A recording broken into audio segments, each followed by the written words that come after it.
Assalamualaikum sahabat muslim dan semua saudara-saudara. Apabila kita menganggap sholat itu hanyalah sebagai kewajiban, maka kita akan terburu-buru menjalankannya dan tak akan menikmati kehadiran Allah saat kita mengerjakannya. Anggaplah sholat itu pertemuan yang kita nantikan dengan Allah Subhanahu wa Ta'ala.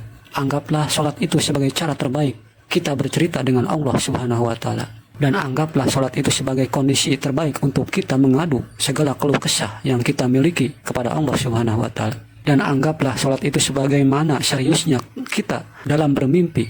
Maka kalau kita sudah bisa menganggap hal-hal yang demikian di atas tadi, maka kita tidak akan mau meninggalkan yang namanya sholat, dan kita akan terbiasa dengan menjalankan ibadah sholat tadi, karena kita membutuhkan pertemuan dengan Allah Tuhan kita yang maha segala-galanya. Cobalah kita bayangkan ketika azan berkumandang, Allah sedang melambai-lambai kepada kita untuk mengajak kita lebih dekat dengannya. Dan kita harus bisa membayangkan ketika dalam sholat kita bayangkan Allah melihat kita, Allah tersenyum untuk kita, dan Allah berbangga kepada kita. Bayangkanlah oleh kita ketika kita melakukan ruku, kita bayangkan bahwa Allah menampung badan kita sehingga kita tidak terjatuh, hingga kita merasa damai dalam sentuhannya. Dan cobalah kita bayangkan ketika kita dalam melakukan sujud, Allah mengalaskan kepala kita, lalu dia berbisik dengan lembut kepada kita, "Aku mencintaimu wahai hambaku." Dan cobalah kita bayangkan ketika kita duduk di antara dua sujud, Allah berdiri gagah di depan kita, lalu mengatakan kepada kita, "Aku tidak akan tinggal diam apabila orang-orang mengusikmu." Dan cobalah kita bayangkan ketika kita memberikan salam, lalu Allah menjawab semua salam kita. Ingatlah oleh kita saudara-saudaraku bahwa Allah tidak memandang kepada perbuatan